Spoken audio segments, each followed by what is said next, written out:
ایک سال سے میں نے کہا کہ جناب وہ 2000 ریال لگ گیا تو کیا کرنا ہے؟ کہنے کوئی مسئلہ نہیں، پاسپورٹ نواں بنوا لو، گنجائش ہے، یعنی ہر شے کا حل ہے۔ تو میں نے کہا یار اب عمرہ کرنے جاتے وقت بھی بندہ دھوکہ دے کے جائے، اللہ کے گھر جاتے وقت بھی اس طرح کی حرکت کرے، کیا حال ہو گیا؟ ہر چیز کا لوگوں نے حل نکال لیا، ہر چیز کا لوگوں نے سٹائل بنا لی۔ ایسا نہ کریں، یہ درست نہیں۔ احمد رفو گر کہنے لگا اس طرح سیوں گا کہ پھاڑنے والے کو بھی پتہ نہیں۔ ان کا پیسے لے یار تو سی دے۔ اس نے سی دی، اگلے شام ہی لا کے بچھا دیا گدا۔ تیسرے دن بادشاہ سلامت آئے، آ کے پہلی نظر گدے پہ ڈالی، اس نے بلایا سب ملازمین کو، کہا کس نے سیا ہے؟ کہا جناب کیا ہوا؟ کہا یہ پھٹا ہوا تھا۔ کس نے؟ کہا نہیں پھٹا ہی نہیں۔ وہ کہنے لگے بنو بات، میں خود پھاڑ کے گیا تھا، تو بتاؤ صحیح سیا کس نے ہے؟ کہا جناب آپ پھاڑ کے گئے تھے تو بتایا کیوں نہیں؟ فرمانے لگے اسی لیے تو بتایا نہیں تھا کہ تم خود تحقیق کر لو، بلاؤ بتاؤ سیا کس نے۔ تو بلا لیا، احمد رفو گر آ گیا۔ اس کو جب بلا کے سامنے بادشاہ کھڑا کیا، کہا بھئی تو نے سیا ہے؟ کہنے لگا حضور آپ کے سارے ملازم کٹھے ہو کے آئے تھے، میری غلطی کوئی نہیں۔ کہا نہیں یار تو بڑا کاریگر ہے، میں نے اپنے ہاتھ سے پھاڑا تھا پر مجھے بھی نہیں پتا چل رہا کہاں سے پھٹا تھا۔ اچھا یہ بتا یہ تھیلی جو ہے یہ بھی تو نے سی تھی؟ اس نے کہا جی آپ کے خادم کا ہی کارنامہ ہے، وہ فلانے علاقے کے قاضی صاحب آئے تھے، اس میں سے ہیرے نکال کے تو کھوٹے سکے بھرے تھے، تو مجھے بھی تھوڑا سا حصہ ملا تھا۔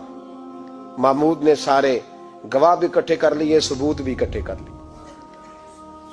پھر قاضی کو بلایا، پہلے سارے ثبوت اور گواہ کیس حل کر لیا۔ پھر ہمارے ہاں یہ حال ہوتا ہے کہ مدعی 2-3 ہفتے کے بعد خود ہی ہاتھ باندھ جاتا ہے، کہنا تسی میری جان چھڈو، مجرم پھڑو پاوے نہ پڑھو۔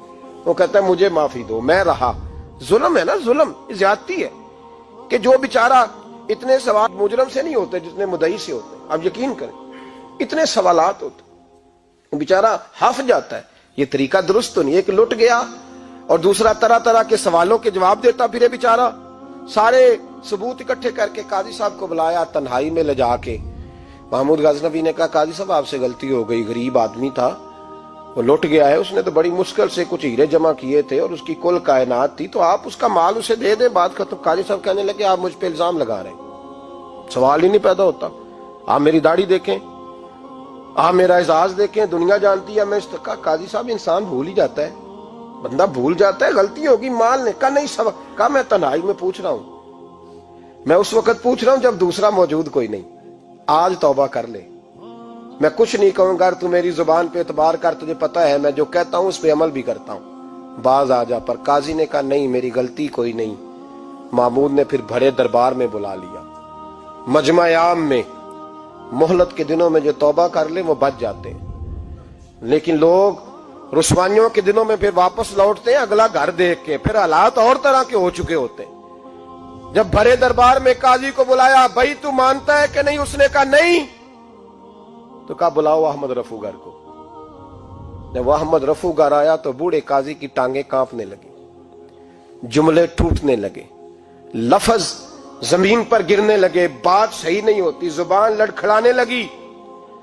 محمود کہنے لگے قاضی میں نے تجھے کہا تھا وہاں مان جا بات، اب بڑے دربار میں بول۔ تو جب قاضی صاحب کی گردن خود بخود جھک گئی تو دنیا سمجھ گئی، کہا نکل جا میرے دربار سے۔ محمود بولے نکل جا، اتنی تجھے عزت دی، اتنی بڑی تنخواہ دی، قاضی بنایا، اور یہ چھوٹی سی رقم کے لیے، تھوڑی سی رقم کے لیے تو بددیانت ہو گیا، چل چلا جا، نکل۔